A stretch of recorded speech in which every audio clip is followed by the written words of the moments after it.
Paixão, meu amado, bem-vindo de volta à nossa escola bíblica. Hoje nós voltamos a falar sobre alguns personagens que vão ser colocados em contraste, vão ser aproximados para ver como eles entraram em conflito, como eles tinham coisas em comum ou coisas muito divergentes. Hoje nós vamos falar então sobre todo o processo de reconstruir o templo. Então, nós temos todos os vídeos a respeito dos reis de Judá e dos reis de Israel. Temos o vídeo sobre o templo, sobre a comparação entre os templos, o templo de Salomão, o segundo templo, que é este que nós vamos falar da reconstrução agora, e o templo de Herodes. Todos esses vídeos já estão à disposição do amado para que o amado possa estudar, possa ver as características e ir adiante naquilo que o Senhor for dando sabedoria, dando discernimento ao amado. Então, hoje nós vamos falar sobre três personagens, na verdade. Nós vamos falar sobre Zorobabel, nós vamos falar sobre Esdras e nós vamos falar sobre Neemias. Então, o que nós vamos discutir hoje estão nos livros de Esdras e de Neemias, e algumas coisas o amado pode encontrar nos livros de Ageu e de Zacarias, que eram os dois profetas que deram todo o apoio com o seu ministério nesta época. Então eu preciso que o amado pegue a sua Bíblia, pegue o seu caderno de estudos, ore ao Senhor. Muito importante a oração ao Senhor agora. Peça ao Senhor sabedoria, peça ao Senhor proteção, porque hoje nós vamos falar sobre a reconstrução do templo e todas as implicações para a nossa vida espiritual, trazendo para os nossos dias de hoje. Então vamos lá para mais um Conflitos e Paralelos. Muito bem, antes de nós falarmos sobre esses nossos personagens, eu preciso que o amado lembre de alguns reis que são citados na palavra. E eu coloquei aqui alguns outros reis que não são citados na palavra, mas que fizeram a sequência dos reis enquanto o povo estava na Babilônia. Estes reis que nós vamos falar agora são os reis da Babilônia. Lembrem aos amados, para a reconstrução do templo, nós precisamos lembrar que o povo estava cativo na Babilônia. O povo havia sido levado para a Babilônia. Qual povo, Eleni? Judá, o reino de Judá, porque o reino de Israel já havia sido levado cativo para a Assíria. Depois, a Assíria foi conquistada pelos babilônicos. Então, aqui nós já temos os reis da Babilônia. Então, todo esse período que nós vamos falar agora, toda essa aula de hoje, é em relação ao reino, ao império babilônico. Nós ainda não temos Alexandre o Grande da Grécia e, portanto, nós vamos falar deste período da Babilônia. Muito bem, o primeiro rei é Ciro I. Ciro I foi quem conquista a Babilônia de Nabucodonosor. Ele vai o seu primeiro ato em relação aos judeus é exatamente a permissão deles, dos judeus, a Jerusalém, e especificamente para a reconstrução do templo, porque Deus moveu o seu coração. Então ele diz isso textualmente. Então ele fala isso e ele permite que os judeus voltem e reconstruam o templo. Nesse meio tempo, ele morre e Cambises, o seu filho, assume o trono. Nesta época, a gente vai ver daqui a pouquinho, há muita objeção, muito impedimento para a reconstrução do templo, e Cambises se deixa levar por esta fofoca, por essa fofoquice que existe ali, e ele proíbe o prosseguimento da reconstrução. Quando Dario I sobe ao poder, algum tempo depois, ele vai ser informado da decisão de Ciro, seu avô, Ciro I, seu avô, e ele permite a reconstrução do templo. Tanto Ciro quanto Dario dão dinheiro e dão condições para a reconstrução. Xerxes não é citado aqui, nós só estamos colocando para que o amado veja que existe uma sequência de reis. Depois vem Assuero. Assuero, ele está intermediário, ele é citado na Bíblia, mas existe um livro inteiro que fala sobre Assuero, que é o livro de Ester. Depois o amado vai ver que Ester se casa com Assuero. Depois de Assuero, vem dois reis rapidinhos também, Dario II e Xerxes II. Tem o mesmo nome, por isso eles recebem, né, a denominação de segundo, exatamente para dar a sequência. E aí sobe ao poder Artaxerxes I. E é sob Artaxerxes que nós já temos Esdras e Neemias. Esdras e Neemias, eles vão dar todo o segmento da reconstrução dos muros, a restituição dos sacrifícios, a restituição da utilização da lei, enfim, nós já temos uma segunda parte. No livro de Esdras, nós vamos ter a situação relativa a Ciro, a Cambises e depois a Dario I. Então, o Esdras pega Ciro, Cambises e Dario e depois uma parte de Artaxerxes. Ele pula para Artaxerxes. E Neemias já pega direto o rei Artaxerxes. Amém, amados? Então vamos ver um por um esses personagens, o que cada um fez e as dificuldades que enfrentou e como enfrentou as dificuldades. Vamos lá. O primeiro deles é Zorobabel. Zorobabel, ele é citado no livro de Esdras. Então Esdras, o primeiro livro, né? Ele vai tratar de Zorobabel até uma boa parte do livro. Depois, Zorobabel desaparece da história. Não é citado mais o que aconteceu com Zorobabel. Mas nós vamos ver. Existe uma confusão aqui, existe uma situação de se confundir Zorobabel com Sesbazar.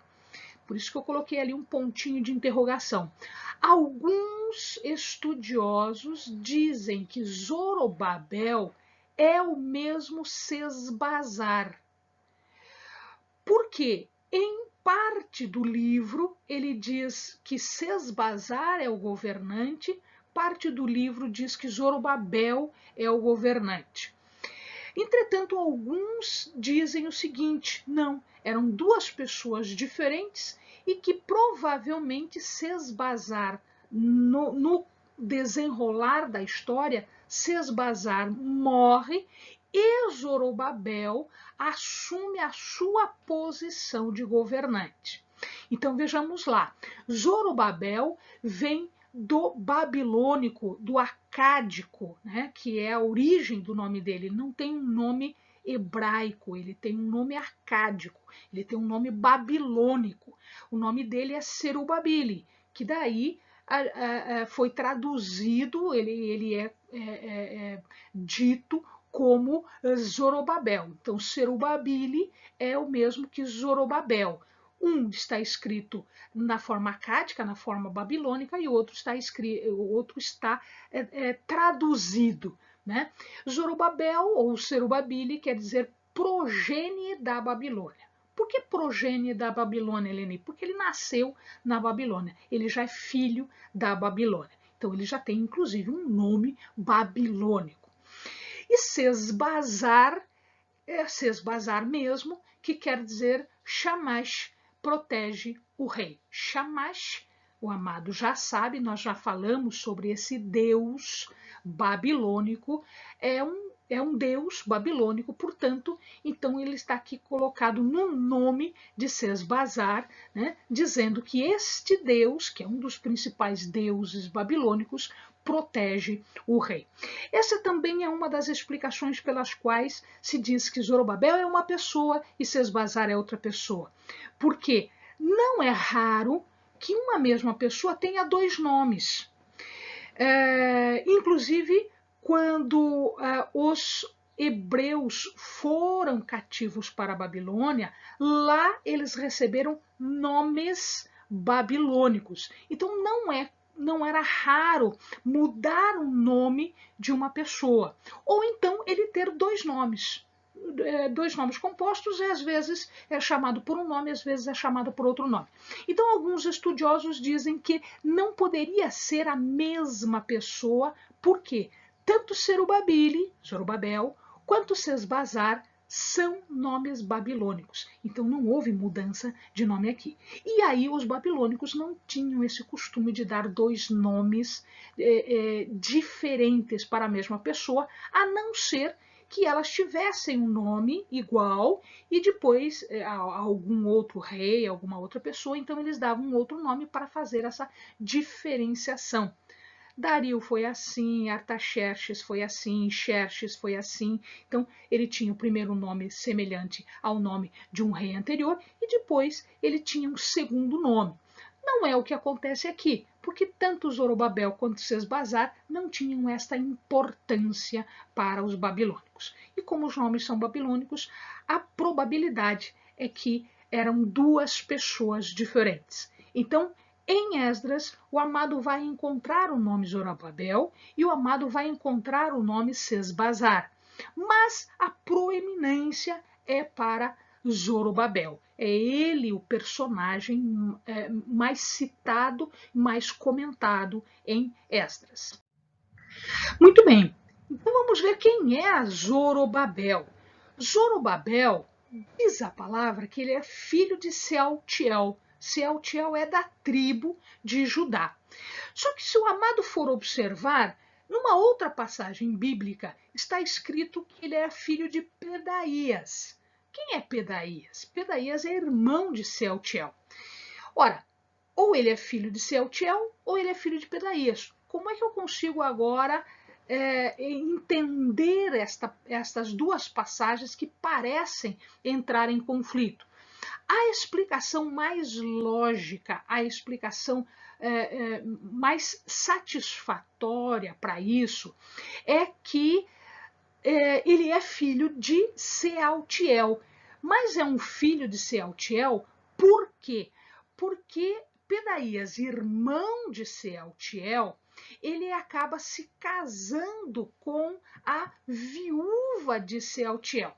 Por que ele faz isso? Porque a lei de Moisés, a lei do levirato, diz o seguinte, que se uma pessoa que está casada, ela acaba morrendo sem deixar descendentes, o que acontece é que o seu irmão ou seu parente mais próximo deve tomar a viúva em casamento e gerar filhos em nome daquele falecido.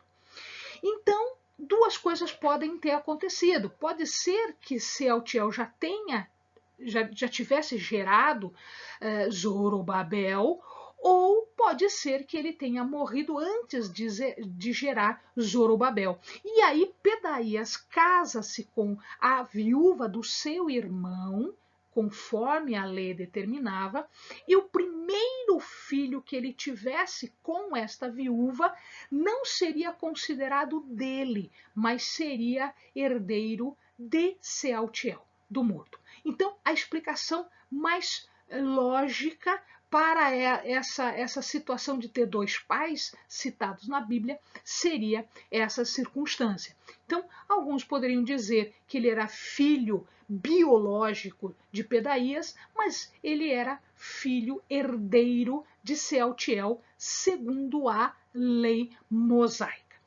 De qualquer forma, sendo ele filho de Sealtiel, sendo ele filho de Pedaías, ele era neto de Jeoiaquim. Se era neto de Jeoiaquim, que era descendente de Davi, ele está mantendo íntegra a linhagem de Davi.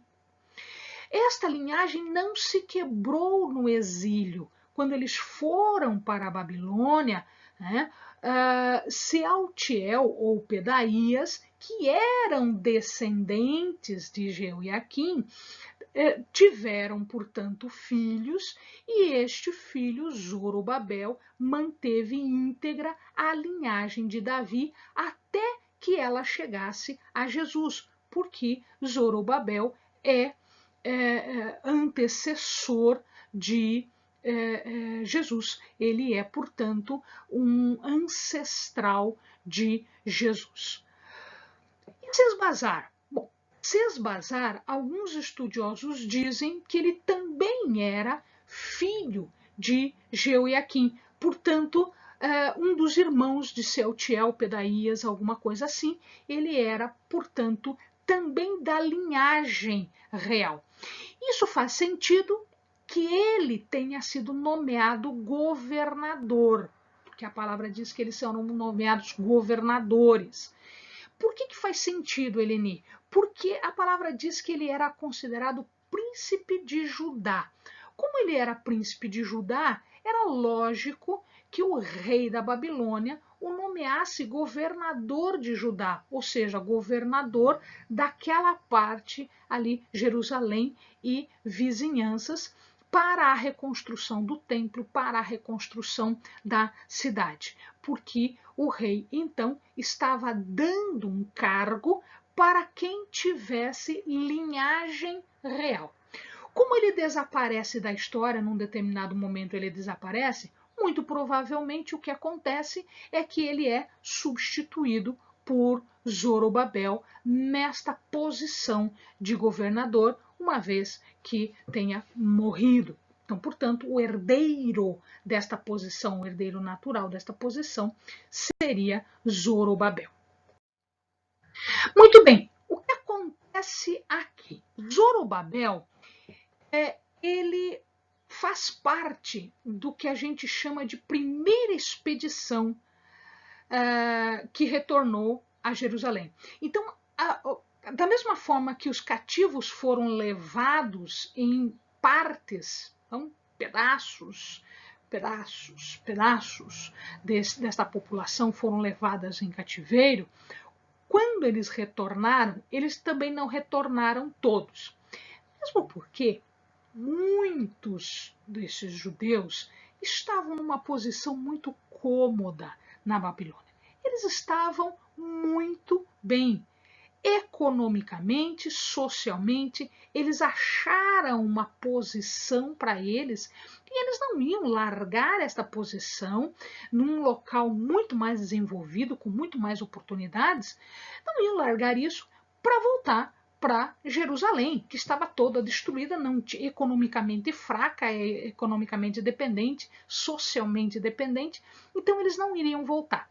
Então o que acontece é que levas, partes desta população que não tinha lá tanta vantagem em ficar na Babilônia, acabou voltando para Jerusalém. Dentre eles, Sesbazar e Zorobabel fazem parte desta primeira leva, junto com 42.360 pessoas. Eleni, e o que é esse pedaço de pedra aqui em cima? Este pedaço de pedra aqui é o chamado cilindro de Ciro, né, que contém um edito, que contém uma lei que diz exatamente, dando possibilidade exatamente para que o povo voltasse para Jerusalém. Só os judeus? Não. neste edito nós temos a extensão para todos os cativos, aqueles que quiserem voltar para os seus lugares, eles podiam fazer sem maiores problemas. Para os judeus, ele especificamente direciona esta volta para a reconstrução do templo. Junto com Zorobabel e Sesbazar estava também Jessuá ou Josué.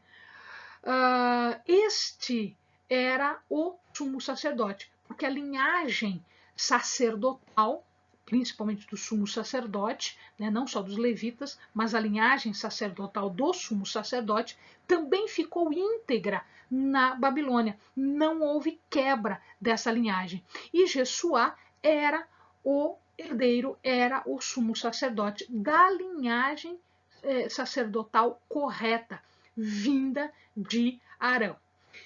Ele foi nomeado, né, governador da chamada província de Judá. Primeiro lugar foi Sesbazar e depois Zorobabel, como a gente já falou para o amado. A reconstrução do templo só aconteceu em 520, o início da reconstrução do templo. Nós vamos ver que aconteceram muitos problemas em relação à reconstrução. Ele foi mandado para a reconstrução do templo, mas a reconstrução só iniciou mesmo efetivamente em 520. Vamos ver por quê. Muito bem, então vamos lá. Primeira providência de Zorobabel, porque é citado só Zorobabel. Sesbazar, ele é citado como governante, é citado que recebeu valores, dinheiro, riquezas para levar ao templo, mas praticamente só Zorobabel é citado, de um pedaço em diante, só Zorobabel é citado. Primeira providência, presta muita atenção aqui, amado. Lição espiritual número 1. Lição espiritual número 1. Na reconstrução do templo, a primeira coisa que eles fizeram foi construir um altar. Amém, querido? Não existe templo sem altar. Então, a primeira coisa que eles fizeram.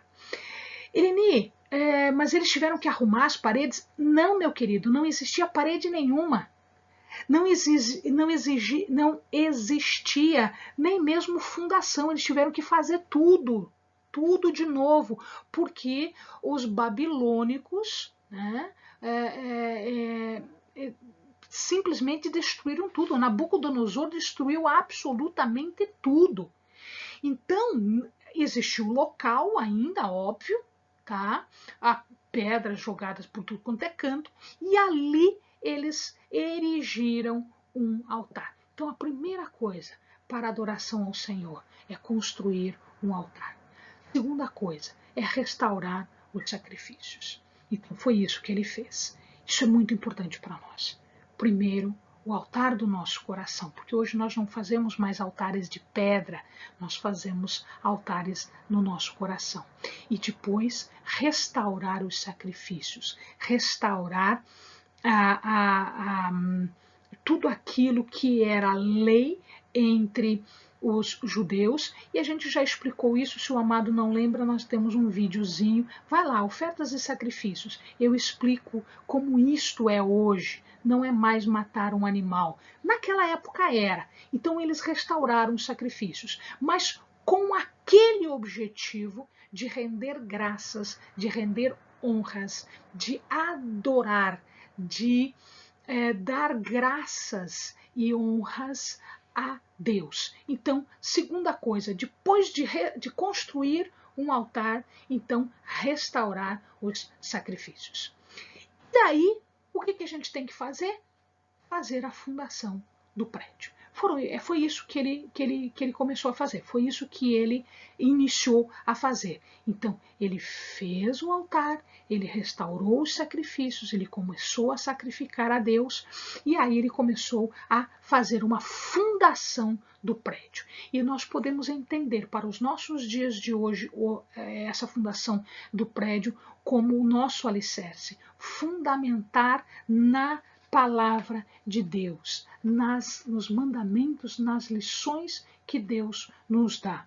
Então, esta fundação, a nossa fundação, a fundação espiritual, está na palavra de Deus. Então, hoje seria um altar, um coração contrito, um coração aberto, um coração limpo, preparado, bem ajeitado para que nós possamos fazer os sacrifícios a Deus, a nossa obediência às regras, às leis, aos mandamentos, ao comportamento que Deus espera dos seus filhos, dos seus servos. E aí uma fundação com base na palavra, com base nos mandamentos de Deus. Então foi isso que ele fez. Agora, materialmente, fisicamente, foi isso que ele fez. Muito bem. Quando ele começou a fazer isso, as coisas começaram a ficar difíceis, porque as pessoas não queriam que isso acontecesse. Amado, quando nós preparamos o nosso coração, quando nós preparamos o altar, quando nós começamos a obedecer a Deus, quando nós começamos a fortificar as nossas fundações, quando nós começamos a fazer essas coisas, o mundo ao nosso redor não gosta disso. Porque ele está perdendo um seguidor do mal. Então a mesma coisa aconteceu ali.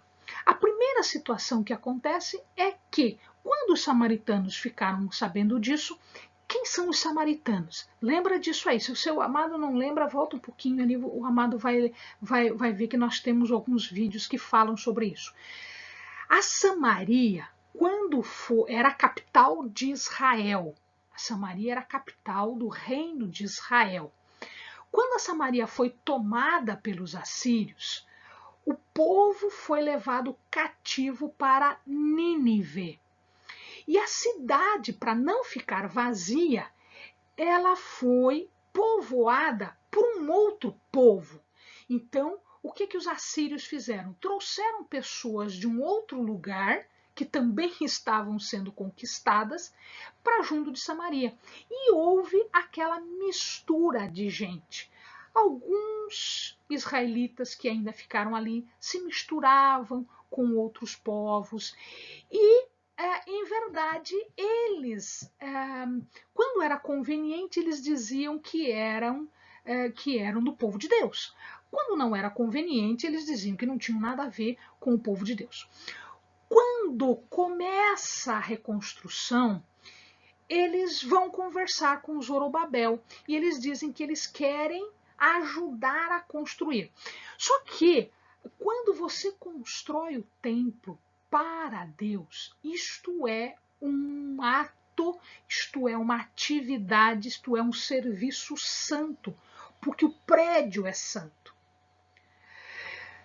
Eles não poderiam deixar os samaritanos que não eram puros, que estavam envolvidos em idolatria, estavam envolvidos em pecado, eles não podiam misturar as coisas.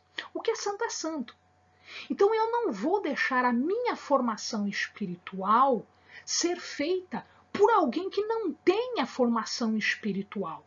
Eu não vou receber lições de quem não tem uma formação espiritual condizente com a palavra de Deus. A mesma coisa Zorobabel disse, eu não vou misturar pessoas que são idólatras para fazer um templo santo a Deus. E eles disseram, não posso fazer isso porque a ordem é clara. O edito de Ciro era claro, quem deveria fazer isso eram os judeus. Então eles disseram, não vamos aceitar. Ora, isso fez com que os samaritanos, que estavam obrigados a dar o trigo que os judeus precisassem, então, em vez deles darem para Ciro, em vez deles darem para a Babilônia, eles deviam dar esse trigo para os judeus. Eles ficaram muito irados. E esta ira porque o plano deles havia sido descoberto. Será que eles queriam efetivamente ajudar a construir o templo ou eles queriam perverter o povo? Eles queriam perverter o povo porque eles eram idólatras. Então eles acharam que Zorobabel ia cair na conversa deles. Não deu certo. Não deu certo. Zorobabel, esperto, disse não, não, não. Aqui só põe a mão quem é santo, quem é puro, quem está em conformidade com os mandamentos de Deus. E aí eles começaram numa estratégia. Então presta atenção aí, amado. Quando você não aceita que as imperfeições do mundo te atinjam, com os ensinos errados e pervertidos do mundo te atinjam, o que o mundo vai fazer? Em primeiro lugar, ele vai tentar te convencer. Não te convenceu porque você está esperto. Você está espiritualmente alerta para esse tipo de estratégia. Então você não quer. Aí eles começam a fazer o seguinte: eles começam a te insultar. Eles começam a zombar de você. Não sei na sua vida, mas na minha vida é assim. Na minha vida isso acontece. Então, quando eles não conseguem fazer com que eu erre, com que eu me desvie, qual é a primeira estratégia que eles fazem? Me insultar, me zombar. E é assim que eles fazem na tua vida também. Se você prestar atenção, é assim que eles já fizeram na sua vida também. E se isso não der certo? Se isso não der certo, eles começam a ameaçar você. Aí eles vão para uma outra estratégia. Eles ameaçam. Inclusive ameaça física. Não é só ameaça verbal. É ameaça física. Então, quando o insulto não dá certo, quando a zombaria não dá certo, eles começam a te xingar, quando eles começam a te ameaçar verbalmente e ameaçar fisicamente também. Quando isso não dá certo, eles começam a forjar armadilhas para que você caia. Inclusive físicas, para te matar mesmo, porque o inimigo não está para brincadeiras. E se isso não der certo? Se isso não der certo, eles vão para o rei. Eles começam a inventar histórias, fake news, fakes, mentiras, fofocas, e eles começam a fofocar de você para as outras pessoas, para te desmoralizar e para tirar aquela legalidade que você tinha. Era o que Zorobabel tinha. Zorobabel tinha uma legalidade, porque ele tinha um edito de Ciro para fazer aquilo. Então o que eles fizeram? Como Ciro morreu, logo em seguida Ciro morre, o que eles fizeram? Eles mandaram cartas ao outro rei, que não sabia de nada e que não se preocupou em averiguar a verdade, e ele ficou sabendo dessas mentiras e acabou fazendo o quê? Impedindo a construção do templo. Então, o templo ele é interrompido por 8 anos. Por 8 anos. Até que Dario sobe ao poder. Tá? E nesse meio tempo que eles fizeram? Em vez de Zorobabel se insurgir contra isso e dizer, opa, pera lá, é o templo do meu Deus. Eu não fiz nada ainda pro meu Deus. Né? Eu fiz o altar, a gente está sacrificando, só coloquei as fundações, eu não subi parede, eu não fiz nada. Então o que eles ficaram fazendo durante esses 8 anos, meu amado? Foram fazer as casas deles. Outra lição espiritual. O povo estava com um grande problema. Problema econômico, problema social, problemas em todas as áreas. Por quê? Porque, eu primeiro vou fazer a minha casa, depois a casa de Deus, veja, fulano tá contra mim, Tatenai era um dos dos governantes de outras localidades, né? Tatenai está contra mim, mandou uma carta para o rei, e aí o rei escutou Tatenai. Escute, espera um pouquinho, Zorobabel não tinha uma ordem de Ciro? Por que ele não foi lá? Por que ele não se defendeu? Por que ele não foi atrás? Por que ele não enfrentou isso? Não, ele não enfrentou. O que ele fez? Ele começou a construir casas ricas, casas chiques, e aí ele reclamava porque o povo estava passando necessidade, porque todo mundo invadia, porque todo mundo ia contra ele, todo mundo ameaçava, todo mundo isso, todo mundo aquilo. Claro, todo mundo ameaça e eu não consigo sair dessas ameaças, eu não consigo fugir das armadilhas. Por quê, meu amado? Porque eu estou preocupada com a minha vida e não estou preocupada com as coisas de Deus.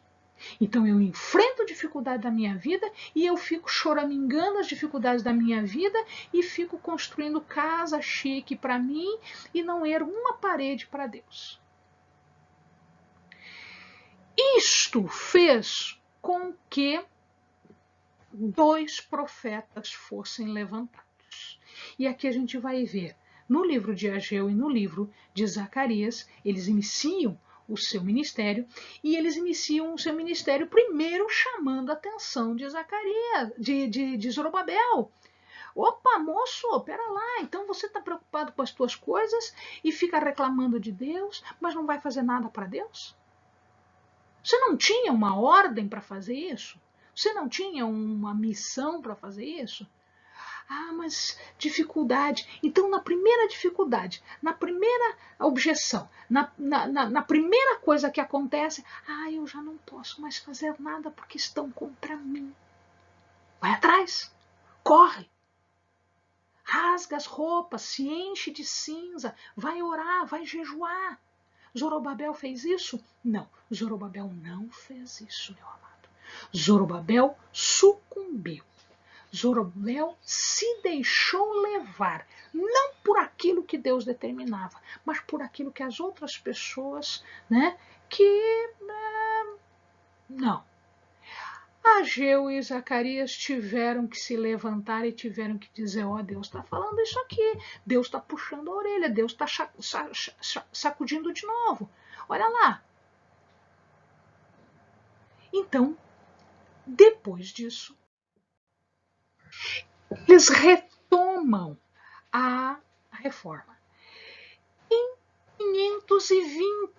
Em 520 isso acontece, já era Dario I, a gente viu a listinha dos reis ali, passou um monte de rei, já era Dario I, no segundo ano, em 520, Dario determina, Dario manda que eles retomem.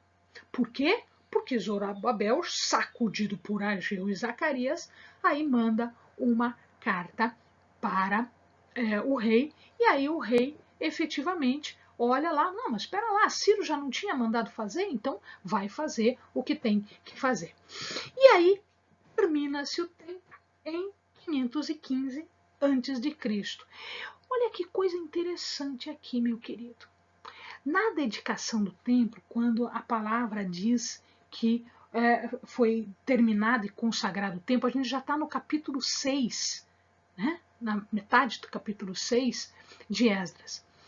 Quando a palavra diz que o templo foi consagrado, foi terminado e consagrado, Zorobabel não é citado. Então a palavra não fala que ele estava lá.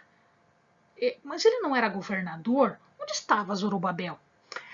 Alguns estudiosos têm as suas próprias ideias sobre isso. Como Sesbazar também tinha desaparecido da história, Zorobabel também desapareceu da história. Então existem 3 possibilidades. Será que na escrita eles acabaram esquecendo de colocar o nome de Zorobabel? Não acredito muito nisso, não. Segundo, será que ele voltou para a Babilônia?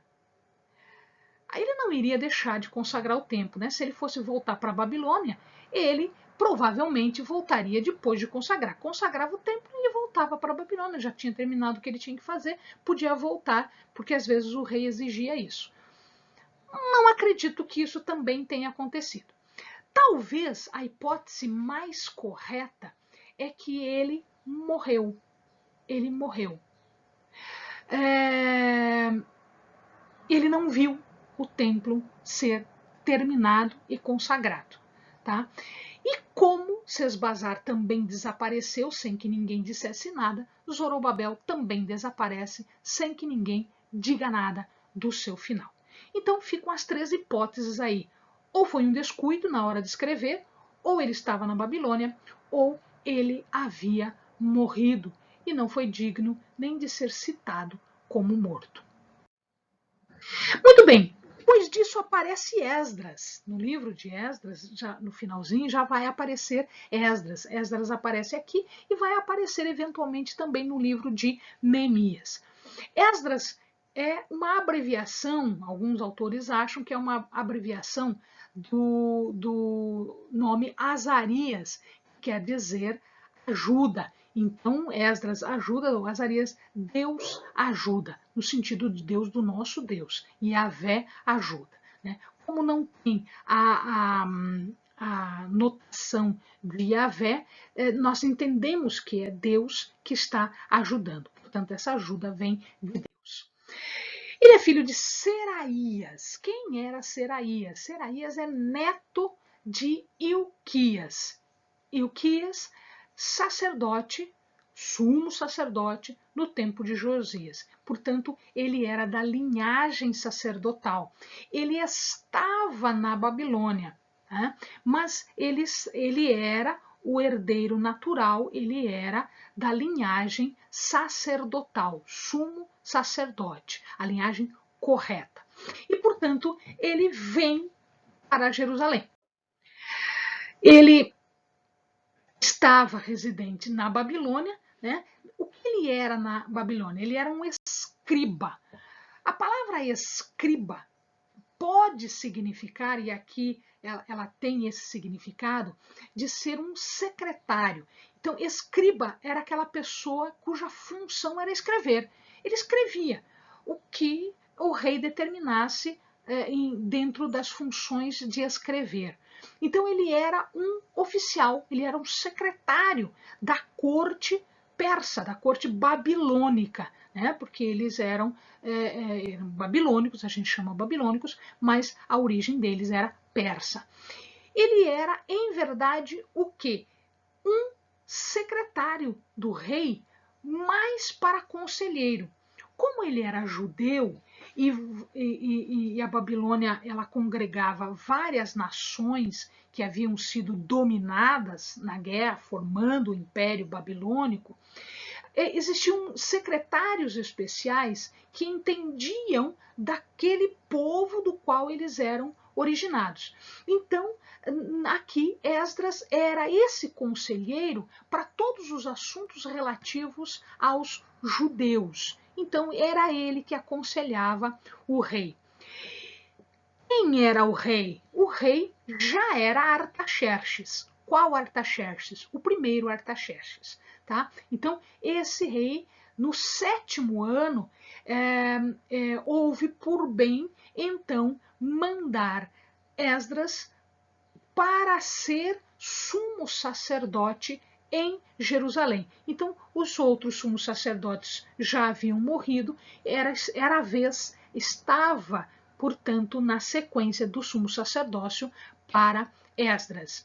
E ele veio para Jerusalém na chamada segunda expedição. Então, a primeira expedição veio Zorobabel e Sesbazar e mais Josué, que era o sumo sacerdote na época.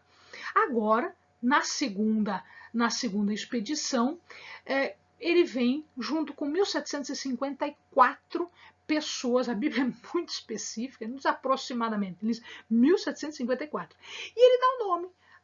Então, o amado vai ver ali na Bíblia o nome de todos aqueles que vêm junto com Esdras para Jerusalém. Eles se reuniram às margens de um rio ao ladinho, era dos tributários do Eufrates e do Tigre, onde tinha uma profusão de rios, um rio chamado Ava. Ficava do ladinho da cidade de Babilônia, ela irrigava a cidade de Babilônia.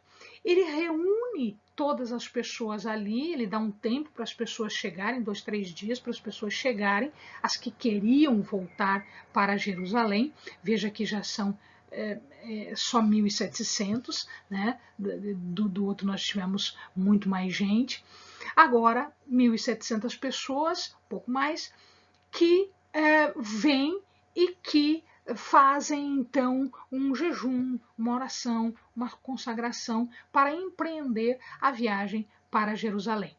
A gente fala assim, viagem para Jerusalém, como se fosse a coisa mais natural do mundo, mais fácil do mundo. Amados, onde eles estavam, na Babilônia, às margens desse rio Ava, eles estavam a 900 quilômetros de Jerusalém. A Nene, de carro, de avião, é uma viagenzinha de um dia. A pé não dá isso. A pé deu 4 meses. Então eles levaram 4 meses para ir até Jerusalém. E o que Esdras ia fazer agora? Então Esdras fez a propagação da lei mosaica. O templo já estava levantado. Agora eu preciso ir além. Eu preciso fortalecer a legislação. Eu preciso fortalecer a lei que Moisés tinha deixado. Ele vai com incumbência específica, Artaxerxes diz isso para ele, ele precisa organizar os tribunais. Portanto, a vida precisava voltar ao normal. Eu só tinha o templo, mas tudo que envolvia a religião judaica, ela tinha que ser posta em prática. Então, as organizações, os tribunais deviam ser organizados, os magistrados, os juízes deviam ser nomeados dentre todos aqueles que tivessem condições, que tivessem conhecimento da lei judaica, né? E ele tinha que corrigir costumes. Vejam, o povo passou mais de 40 anos largado, passou 40 anos no cativeiro. Isso fez com que algumas coisas não funcionassem muito bem. Algumas coisas foram criadas, costumes foram criados, mas costumes que não eram corretos, não eram costumes vindos da legislação mosaica, eram outros costumes, como, por exemplo, os casamentos mistos. O povo estava se misturando. E isso não era permitido pela lei, principalmente quando eu estou falando de levitas. Então eu tinha que ter uma linhagem pura. Eu não posso. Vamos trazer isso para o nosso dia a dia, né? O simbolismo para o nosso dia a dia. Eu não posso misturar ensinamentos de Deus com ensinamentos do mundo. Eu não posso fazer com que estas duas coisas se misturem. Ou eu sou de um comportamento santificado, de um comportamento correto, ilibado, justo, ou eu tenho um comportamento pervertido, um comportamento mundano. Então essas duas coisas não convivem. Isso aqui, para eles, era uma mostra de que um comportamento não estava correto, porque eu estou me misturando com o mundo. Então, misturar-se com a idolatria, misturar-se com o pecado, era um costume ruim e que precisava ser consertado. Então Esdras fez isso e Neemias vai fazer a mesma coisa. Neemias vai exigir, assim como Esdras exigiu também, que aqueles que eram casados com mulheres que não eram do povo de Deus, deveriam despedir as suas mulheres, e inclusive os filhos que eles tiveram com essas mulheres, que era uma mistura dessas duas culturas, elas deveriam também ser separadas, né? O povo de Deus tinha que ser um povo separado, um povo puro no sentido espiritual e aqui no sentido material também, né? A história dos judeus misturando, idolatrando, pecando, já tinha mostrado que isso não resolvia. Eles tinham que ser separados, eles tinham que ser santificados, exatamente porque o cativeiro babilônico e assírio já era uma amostra do que eles tinham feito de errado, nessa mistura errada. Foi feito também a leitura da lei, ou seja, eu vou pactuar de novo, eu vou retomar o pacto, inclusive com a observância da lei. Eu não posso observar uma coisa que eu não conheço. Então, Esdras foi ensinar, Esdras foi mostrar para o povo o que era ser um judeu, o que era ser judaísmo. Tanto é que Esdras é considerado, né, o pai do judaísmo, o fundador, um segundo fundador de toda essa nação judaica. Como era Esdras? Olha, amado, Esdras é uma pessoa para a gente observar e para a gente tentar ser igual. Ele era um estudioso da lei. Ele não só era sumo sacerdote, mas ele se investiu disso, no sentido de que ele estudava a lei. Como é que eu posso aplicar no meu dia a dia, na minha vida, aquilo que está escrito na lei? Então isso era importante para Esdras. Ele era um estudioso da lei. Eu quero cumprir a lei de forma correta. Eu quero cumprir o que está na Bíblia, mas para cumprir o que está na Bíblia, eu preciso estudar, eu preciso entender, conhecer, ter discernimento daquilo que a lei está trazendo para mim, porque ela é o parâmetro, ela é o norte, é ela que vai balizar a minha vida, as minhas atitudes, o meu comportamento. Ele era um líder e ele tinha muitas qualidades, principalmente uma qualidade de energia e de fé. Você acha que aqueles vizinhos incomodaram apenas Zorobabel? Não, meu querido. Eles não incomodaram apenas Zorobabel, mas eles incomodaram também Esdras. Ele também teve dificuldades, ele também enfrentou obstáculos, mas ele não se deixou abater. Nós vamos ver que Neemias fez a mesma coisa, ainda muito maior a sua ação. Ele era um historiador, né? Porque dizem alguns que ele não escreveu só o livro de Esdras, mas que ele escreveu também os livros de 1ª e 2ª Crônica. A gente não tem muita certeza disso, mas de qualquer forma, ele era um historiador, ele deixou muitas coisas para nós, ele relevou, ele trouxe importância muitas coisas da história. Ele era um crítico e ele era linguista.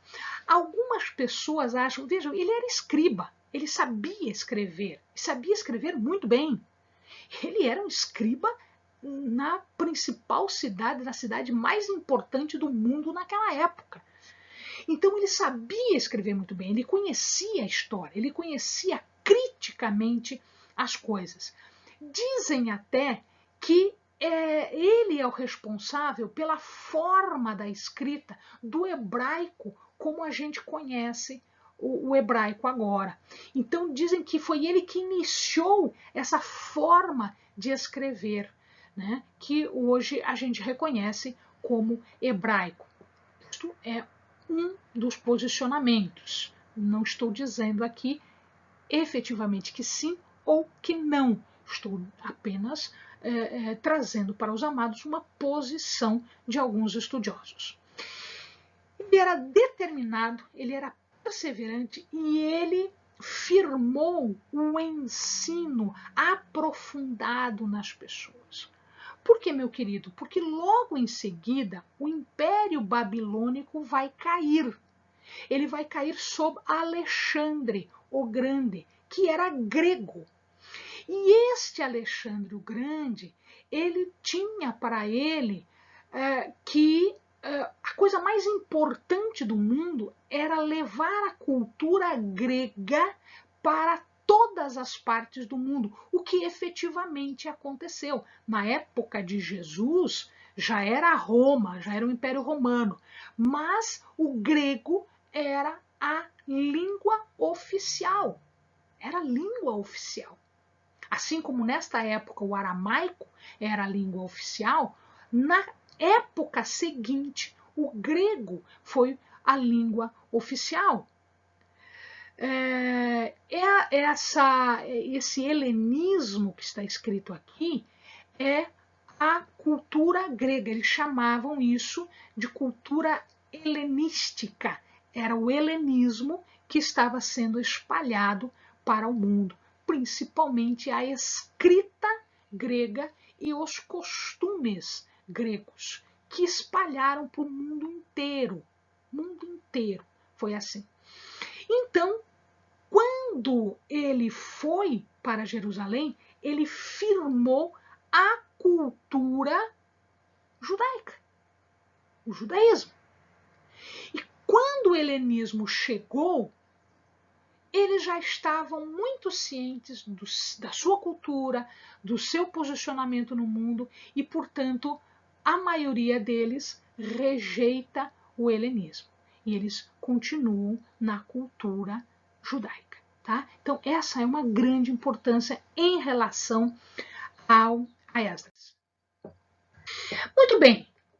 Esdras morreu como? Quando? De jeito? Isso não é relatado para nós. Joséfo, um dos livros os quais eu utilizo para fazer as minhas aulas, ele diz que assim que eles celebraram a festa dos tabernáculos, quando tudo já estava montadinho, etc., ele acaba morrendo. Tá? Isso não está na Bíblia, isso Joséfo diz para nós. Joséfo foi o grande historiador judeu. Alguns dizem que não, que ele sobreviveu a esta festa dos tabernáculos e que ele morreu quando Alexandre chega a Jerusalém, porque isso vai acontecer dali a pouquinho. Alexandre vai dominar a Babilônia e o reino da Babilônia, o Império Babilônico, inclusive quando ele chega a Jerusalém. Então, quando ele estava às portas de Jerusalém, Esdras morre no mesmo ano, no mesmo um logo em seguida do outro, no mesmo que morreram os profetas Ageu, Zacarias e Malaquias. Alguns estudiosos acham que é muita morte, né? Então, Esdras, Ageu, Zacarias e Malaquias morrendo quando Alexandre chega a Jerusalém, acho que era muito, eles acham que era forçar muito a história. Então, eles não têm esse mesmo posicionamento. Eles dizem que não foi assim. E ele voltou para a Babilônia e lá ele morre com 120 anos. A gente não sabe se qualquer uma destas três situações é a verdade. Tá? Mas estão aqui as três hipóteses que os livros de história nos trazem. Finalmente, nós temos Neemias. Neemias quer dizer Yahvé consola. Ele é filho de Acalias, ou Racalias, irmão de Hanani. Então, era um oficial também na Babilônia. Tá? Ele era copeiro do rei Artaxerxes. O mesmo Artaxerxes de Esdras, Heleni? Sim, é o mesmo, só que um pouquinho depois. Era ele que servia a bebida para Artaxerxes. Então, veja a confiança que o rei tinha, de que ele só bebia aquilo que Neemias entregava na sua mão. Antigamente as pessoas eram envenenadas, eram mortas, enfim, havia muitos riscos e muitos perigos. E ele era uma pessoa de confiança, era um alto oficial, eles chamam de alto oficial, dentro do reino da Babilônia. Ele foi nomeado governador de Judá. Então, olha que coisa interessante, a gente já falou aqui de alguns governadores de Judá, de Jerusalém, das circunvizinhanças. Tá? Um deles foi Neemias. E Neemias, então, ele vai para a Jerusalém com um intuito específico. Ele, quando ele foi nomeado, então governador, ele pede para Artaxerxes, ele tinha uma ligação muito grande com Artaxerxes, ele diz, majestade, eu preciso de madeira para terminar as coisas, eu preciso de madeira para terminar o templo, eu preciso de madeira para terminar o muro, eu preciso de madeira. E aí, então, o rei escreve, dá uma carta autorizando Asaf. Esse Asaf não é aquele Asaf sacerdote, aquele Asaf levita dos salmos, não é este Asaf, tá? Este Asaf era um dos oficiais do rei, ele era responsável por todas as florestas. Então, o que ele estava dizendo? Asaf, toda a madeira do Líbano, todo cedro, madeira de lei que Neemias precisar, você pode entregar para ele. E assim ele cortava a madeira e a madeira ia, né, para Jerusalém, ia por mar para Jerusalém, e lá ele pôde refazer os muros, refazer as portas do templo. Uma coisa importante aqui de Neemias é que Neemias ele não esperava que as coisas acontecessem. Ele orava ao Senhor, ele jejuou por mais de um mês antes de falar com o rei para ir a Jerusalém, mais de um mês. Ele se preparou para isso, ele estava em constante oração, em constante jejum, mas uma vez que ele fazia o jejum e oração, mais uma lição espiritual para nós aqui, amados. Quando ele fazia o jejum e oração, quando ele se preparava espiritualmente, ele ia à luta, ele não esperava que as coisas acontecessem, ele fazia as coisas acontecer. Portanto, Neemias era um homem de ação, assim como Esdras também foi. Qual era a missão de Neemias? Neemias era restaurar as muralhas de Jerusalém. Essa era a principal função de Neemias. É claro, quando ele chega lá, as coisas também não são fáceis. Não foram para Zorobabel, não foram para Esdras. Por que seria fácil para ele? Por que seria fácil para ele? Porque seria fácil para qualquer um de nós que estamos fazendo a obra do Senhor.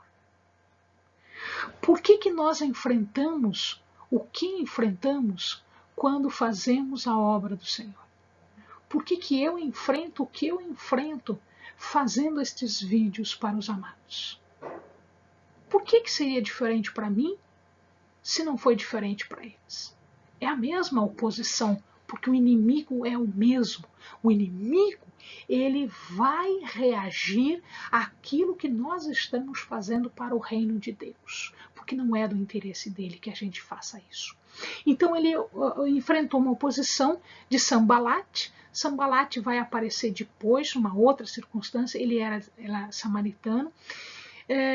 Gesem, que era da Arábia, e Tobias, que era amonita. Estes três, principalmente, se insurgiram.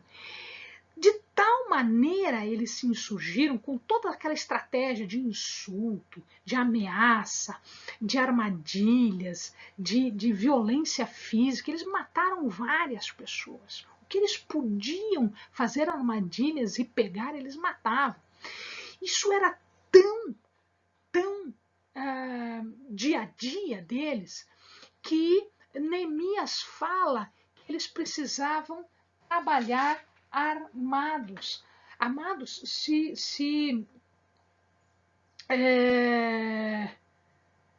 deixa eu ver aqui, tem a partir do capítulo 4 de Neemias, né? Eles oravam, punham guardas. Aqui, ó.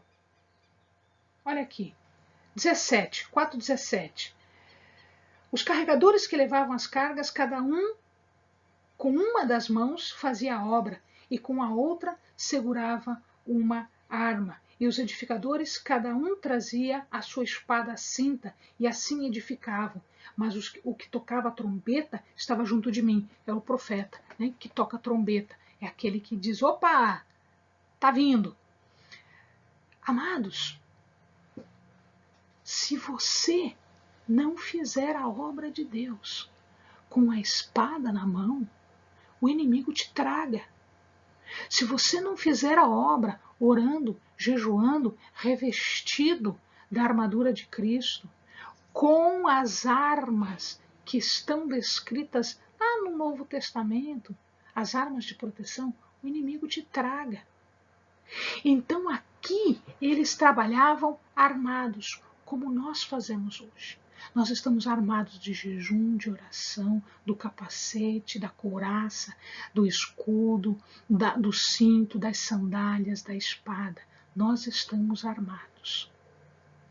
Nós precisamos fazer a obra armados. É por isso que eu digo, toda vez que o amado vai assistir um vídeo, toda vez que o amado vai fazer uma obra do Senhor, ore primeiro. Ore primeiro. Ore para que você fique revestido, para que você esteja revestido, né, da armadura de Cristo. Você precisa fazer isso. Como Neemias fazia, está escrito aqui na palavra. Ele restaurou a adoração, ele restaurou as tradições, porque a coisa havia caído, sabe? Ageu, Zacarias, Esdras, essas pessoas vão passando, então à medida em que elas estão vivas, a coisa acontece. Depois de um certo tempo, o povo às vezes parece que ele cansa, às vezes parece que ele não respira mais. Então Neemias veio para dar esse fôlego, para dar esse avivamento, e ele trouxe de novo essas tradições, ele trouxe de novo os rituais de adoração, a leitura da lei, as festas, o sábado, ou seja, ele trouxe de volta a verdadeira adoração. Depois, quando ele fez isso, depois de 12 anos que ele trabalhou desta forma, com afinco, com fé, com garra, com a espada na mão, amado, ele volta para a Babilônia. A Bíblia não diz por quanto tempo, ela só diz que logo em seguida ele volta a Jerusalém. Então, a gente não sabe se ele ficou um mês, um ano, 10 anos, a gente não sabe quanto tempo ele ficou na Babilônia, a gente só sabe que ele voltou para Jerusalém. Ele volta a exigir, numa dessas, quando ele está colocando a casa em ordem, tá? Ele volta a exigir a separação daqueles que eram casados com estrangeiras. E aqui dá uma confusão danada com Sambalate, tá? Porque um dos sacerdotes se nega, mas isso é uma conversa para uma outra aula. E isso tem algumas repercussões. E aí há um rompimento definitivo, as relações entre os samaritanos e os judeus já não era boa. E aí, dali para frente, a coisa ficou ainda pior, tá? Com esta situação aqui, fica pior, a situação fica pior, tanto é que Sambalate faz uma das suas filhas casarem com um sacerdote e depois dá toda essa necessidade de serem separados e esse sacerdote não quer, enfim.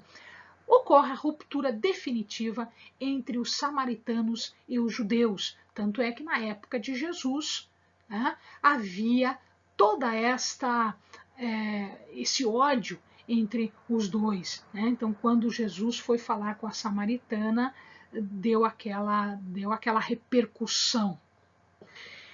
Ele expulsa Tobias, que era um amonita, e ele estava dentro do templo. Amados, ele estava dentro do templo. E ele expulsa Tobias do templo. É óbvio que foi acender a pólvora, né? Então, as pessoas ficaram muito zangadas com Neemias e a vida dele correu risco mais de uma vez. Mas, querido, ele fez o que tinha que fazer. Porque a vida dele não era importante. Mas seguir aquilo que eram os mandamentos de Deus, uma vida incorruptível, isto era importante, tá? Ele não podia admitir Tobias, um amonita, dentro do templo. Portanto, ele expulsa.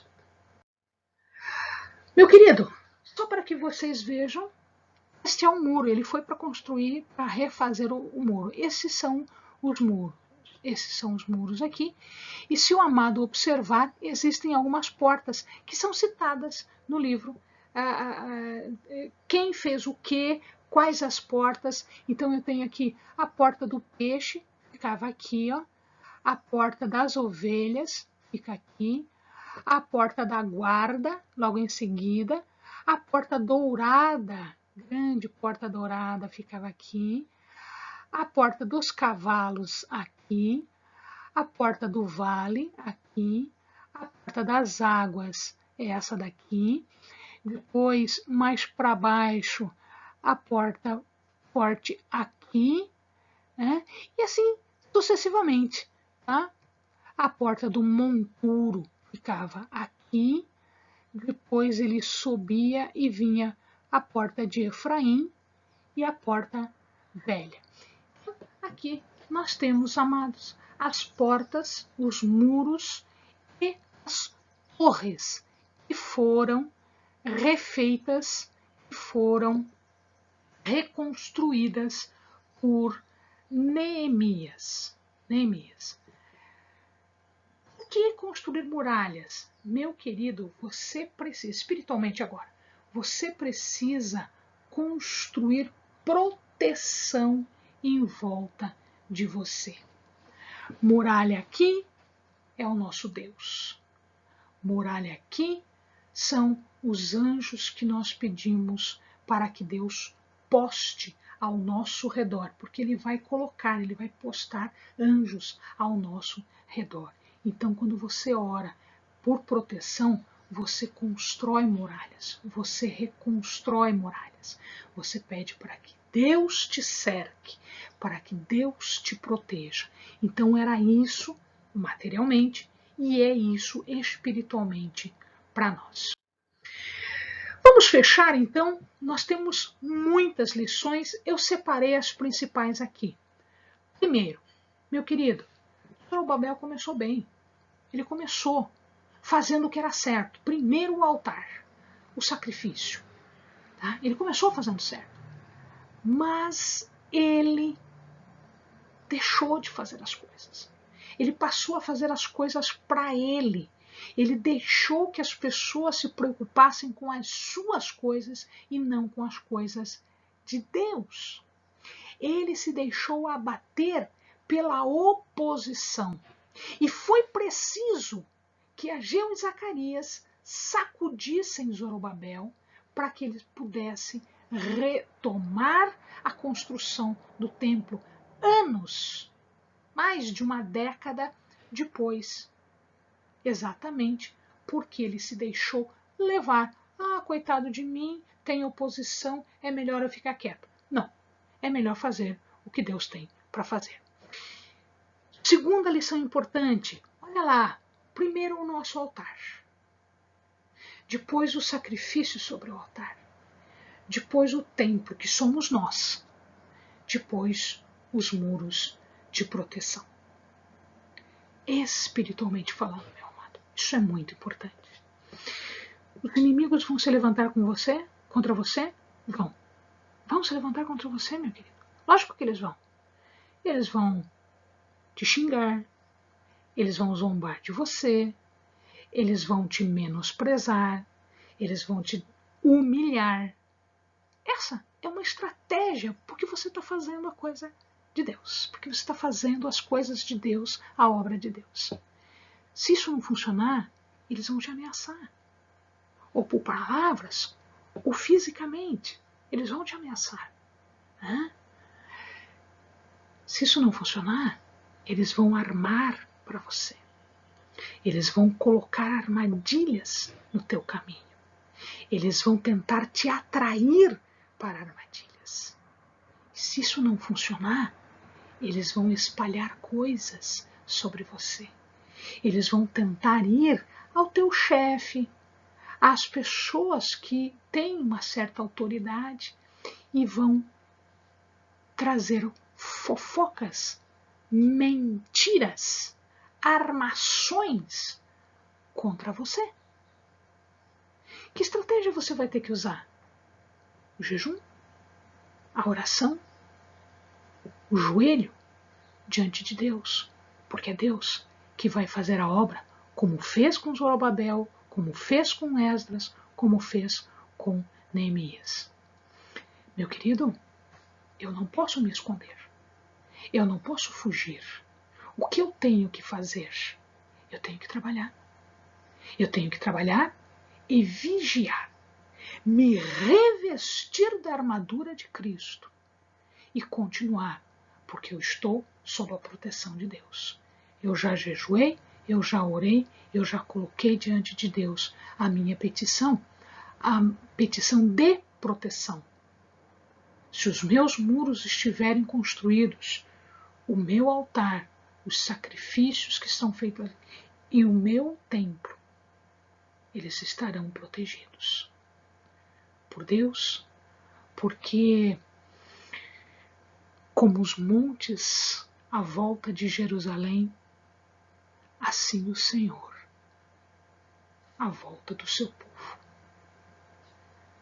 Se eu precisar, ergo os meus olhos para os montes. A quem eu recorro? Quem eu tenho para recorrer, para me guardar e para me proteger? Senão este meu Deus.